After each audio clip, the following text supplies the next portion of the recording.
Hello everyone, good evening. My name is Dari Folani, standing in for your regular anchor, Akin Okudero, who is on national assignment.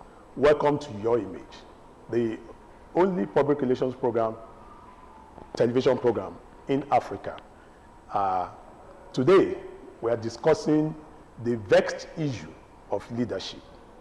And we are looking at leadership and reputation management, especially how leaders can earn the trust of citizens. I have with me two resource persons to unpack the topic. I have with me the chairman of the Nigerian Bar Association, Abeokuta chapter, barrister, and also chief, Kayode Aderemi. Kayode Aderemi, barrister Aderemi, you're welcome to the program. Thank you so much, sir. Thank you. Thank you to our listeners too. Okay. Also with us here, I have a member of the Association of Nigerian Authors, Anna, in Ogun State. He recently published his book on Amazing, just yesterday. Yeah. I speak about Mr. Benga Ogmushola. Benga, you're welcome to the program. Thank you so much, sir. Thank you for having me. Okay, welcome. So, barrister, for many years now, citizens usually blame leaders. And we have a saying that when the fish is going to get rotten, it starts from the head. Do you think we should solely put the blame of, our underwhelming performance on leaders generally? What's your take? Should the blame be solely on underperforming leaders? Solely, I do not think it should be solely. But on a scale of 1 to 10, I think it should be like 8. 8 to 10. 8 over 10. Okay. I don't know whether we can go into the reasons why I took that position. Quickly. The reason is because democracy has not always been the style of governance as far as history is concerned. For example, if you look at the Bible and Quran, there was no election bringing Jesus Christ as a leader. Right. And there was no election bringing Prophet Muhammad as a leader at the time. Right. Then it was more of theocracy. So if you check back, democracy did not start as far as the books or history is concerned. Some people came about it and conceptualized it. It had been said that there is no policy or program without lapses or disadvantages. I will say here today, I stand corrected, that one of the disadvantages of democracy is what has led to this program, this topic today. And here's what I mean. Democracy is basically a game of majority or numbers. Right. The problem with that is this. If you have 10 people, 7 of them are nincompoops or fools, and 3 are not, and there is a vote, and somehow the person on the ballot has managed to convince the 7 nincompoops or 7 fools, this man or woman will emerge, no matter how foolish he or she is. It's called the dictatorship of the majority. Exactly. So that's the downside of democracy. Right. I think it was Socrates or one of the philosophers, and I quite agree, that postulated that it is only those that understand who a leader ought to be that should determine or decide who the leader would be. There's a lot of sense in that. Right. But how to now design that kind of government has been the problem. Okay. Imagine phrases or clauses like Diboko Sebe. As I was driving to Ogtv this afternoon, I saw a billboard, quite large, that says something like, your vote is one of your responsibilities. That thing is so important, it's so good. Right. But I can place a bet that that message will not register in the minds of the majority that actually vote. Why? Why will it not register? To them, it's about I'm speaking empirically, by the way. This is not theory. Okay. I contested general elections in 2019. Oh, you did? I did. Oh. I aspired to be a member of the House of Assembly of Ogun State. Did you know, sir, that on campaign grounds, after telling them what I hoped to do as a lawmaker, Right. I was hearing some sentences in the background. I was hearing that. Okay. I acted deaf to that, and I continued speaking. Some people now took it a notch higher. They raised their voices. So to them, what I was going to offer them for 4 years in service was not their concern. In fact, one of them said, he collected mic to say it. He did not, this one did not use. It wasn't muted. No. He said, I'm speaking Yoruba, maybe it will be interpreted later. That once you are elected. Once you get in, you will not remember us anymore. So let us collect from you what is ours now. Okay, please hold your thought. You see, that's the trust deficit we are talking about.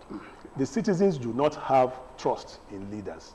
As authors, how have you been capturing these in your works so that we can have a change in narrative? Thank you, sir. In our works, we create characters that actually imitate human behaviors. So in our works, we have characters that are leaders in the association or in their family or elsewhere. So the way we portray those characters, the way those characters develop, is what I would actually, when readers read those books, right, the way we develop those characters would shape people's mind after reading those books. Okay. So we actually do it in our works. Yes. It will teach them lessons. Of course, by building characters that are tailored to. And that you punish characters who errs. Of course. Of course. Okay. So let's look at the leadership recruitment process. The way we recruit our leaders, because the role of money, you mentioned the role of money. Money plays a key role. Even the Bible says, money answereth all things. How can we downplay the role of money? What do you think government can do? Because right now, the electoral law is being tweaked. So what's your suggestion that we can do so that to downplay the role of money in politics? You're laughing. Someone said in a song, right, that when what is desirable is not available, then what is available will be desirable. Right. Meaning that if you don't get what you want, you manage with what you have. The solution is so unpopular that I have cold feet saying it. Okay. And it is this: political offices should be demonetized. Okay. How do you mean demonetized? Won't they earn salary? If, for example, the salary of a lawmaker is like, say, 2 million per month at the federal level, or 1 million, more serious people are likely to contest for such posts. But when you know that you have about 30 million or thereabouts to go home with every month, if someone asks you that, you know what, the law, when you think about the incentives in it, when you get there, all right, you may dull your conscience and say, after all, I'm not the one going to kill.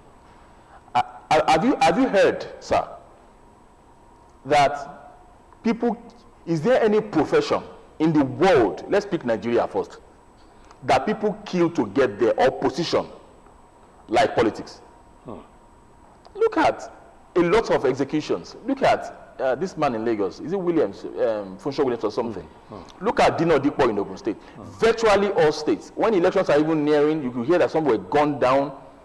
There is hardly any other position. Is it pastoral, is it the clerics, MBA chairman, who was seeking my life, for example? Okay, when you contested. Exactly, because I'm spending my money as a chairman, I'm saying it now. But when you know that it's so juicy, then you would do almost anything to get there. Okay. So if the perks of the office are so much reduced. It's so theoretical, but it is also the way forward to my mind. Okay. Then less people will jostle Okay. for the position. What happened to service? It's supposed to be a position of service, not a position where you go to enjoy. Of course. I believe what we're actually lacking in our leadership capacity in the world, especially this country, is number one, transparency. I believe when a leader is transparent with the service that he is actually rendering to the people, people will begin to trust him. And not just being transparent, you have to be consistent with whatever you have been transparent with. Like, when you say something today, don't say something else tomorrow. Be consistently saying the same thing, the same goal that you have been following. You should not say one thing today and one thing tomorrow. And a leader should always be engaging. You must engage your citizens. Yes, you must engage them. Whatever you are trying to achieve, you must carry them along. Let them know this is what you are doing. You know, there's a way you should get feedbacks from them. Okay. You know, a leader would be trusted when he engages the people he's leading. You can't lead without listening to people. Don't just talk. Listen to them. Get feedback. And another thing is, you know, for you to be successful in whatever service you are rendering, is authenticity. You must be authentic. Right. You must be real. We don't need leaders that are perfect. You can't be perfect, but there are no angels. Be real with whatever with yourself. Don't polish yourself to the public and now do something else behind the doors. Thank you very much. Barrister, there's something called tone at the top. You know, and it's often said that examples are better than precepts. What do you see with our leaders? Are they walking their talks? Well, if I were to answer that question the way it is asked, I'll be stereotyping. Okay. I'll have to generalize. Please do. I wish, and that would be difficult for me to do, by the way. That's the point I'm making. Okay. If a particular person has been mentioned, then we can speak with specificity. But if you say our leaders, some are very, very distinguished, while some are not. Okay. So when you say our leaders, how do I bring them together in the same pigeonhole? To be difficult for me to respond to that question. Okay. However, to my mind, that's why I'm dodging that question, not because I'm afraid. I can't pull them. We have had fantastic leaders. And we have had the ones that arguably they failed, etc. But taking the cue from MBA leadership. Right. I am not the best. Lawyers may be listening to me now. Right. And I'm not striving to be the best. What I'm striving to do rather is to give my best. Okay. And I believe a lot in vision. I've noticed a lot of things. Today, just today, I drove to Kobakwe Road, the High Court complex. Not because this is the cloth I was wearing, so not to appear in court. It is to collect some books about a foremost leader, someone that lawyers listening to me and judges will confirm this. This man has been dead since, I think, year 2000. Okay. But as we speak today, the talks on the streets among lawyers is that this man was the greatest law practitioner in Ogun State. Amazing. Even after his death, 25 years after. 25 years after. I'm talking about another but Chief Akintoye Koka. Right. The name, it just reverbs everywhere. So I've been asking myself, everywhere I go, before I became a lawyer, I've been hearing about his name. Till yesterday at our meeting, we mentioned this man's name. In fact, there is an annual lecture held in his honor. And I asked, there must be something that this man knows. So I asked for books I can get about him. Since I can't see him to ask him, let me read to get into his mind. My idea is this. As I have become the chairman by God's grace and mercies, I am hoping to impact people's lives as maximally as possible. That is my vision. Wonderful. So everything I can lay hands on to read, to pour this part of me out, I am doing that. I got 3 books today. I've gotten some before. I've gone online to read about this enigma. And by the way, June 12, 2023, I published a book and I launched it that same day. That book is, I won't say the title so that it will not be like advertisement. Yeah, but the point I'm making is that book, you know what I did in that book? After I know I'm not a dull person. I know I am intelligent. I don't mean to be proud. Those are listening to me. Okay. Okay. When I discovered that my first, second, third, fourth, fifth, seventh year as a lawyer, I was still poor. I was concerned. Am I cursed? Kilo shele. This is what I now did. I went through those I perceived as successful. Okay. My seniors. I learned from them. And I asked questions. I was writing down their answers in a book. Amazing. And I found out that, oh, there is a gestation period to break through. Yeah, you need financially in law. Nobody told me that. Okay, that's a wonderful What should I do? I now put those interviews in that book so that those coming behind me can read. And they will not feel that they are cursed. Okay. Like I was feeling. Thank you, Barrister. For me, that's vision. Yeah. Look, my brother, Benga, reading is a problem. It is often said that Nigerians don't read. Yes. And they even say if you want to hide something from a Nigerian, hide it in a book. But how can we change this narrative? And what are you doing in your own corner to change this narrative? One thing I have been, telling the Anna Chairman ever since was our appearance to the public. Right. Anna is not known by this state. Anna Ogun chapter, like the way we are perceived, is not heavy. Like Anna is just like a local association that is not reckoned with. And I told our chairman that is there a way we can actually miss the government so that, for example, now if Anna members are the ones reviewing books read in schools, because one of the problems we are having is that the books people are reading are not books that are really edifying. Okay. Are not books that can actually teach morals. Okay. And if they teach morals, they don't leave the morals there after people have learned it from reading the book. So what do you think can be done to improve the reading habits of Nigerians generally? Okay, now that's why. Because I'm the PR of Anna Inogo, and I know. You're putting us on the spot. I know. Okay. Now, the first thing is we should make sure that the books we are putting out are books that are actually of high quality. Okay. Now, having done that, then governments recommend books for schools. Then we should parley with the government so that they can recommend those books, those quality books for people to read. Okay, thank you. Barrister, a school of thought believes that if we start giving book gifts during birthdays, wedding ceremonies, and then rather than buying other gifts, it will stimulate reading. What's your take about this? What is the template for that? That's what I'll ask. Where has it been done? And that you worked? What can start? And they saw. You can start with it. Why try and error when you know what can work already? Well, if we start, I think there should be a plan B. That can be done really anyway. It sounds fancy. But what I do most times is, if I want to launch an idea, initiative, a policy, a project, I like to see, I'll ask a question. Has this been done somewhere? I like to check what's working. Okay. If I become the governor, for example, I would study some countries. Singapore is one of them.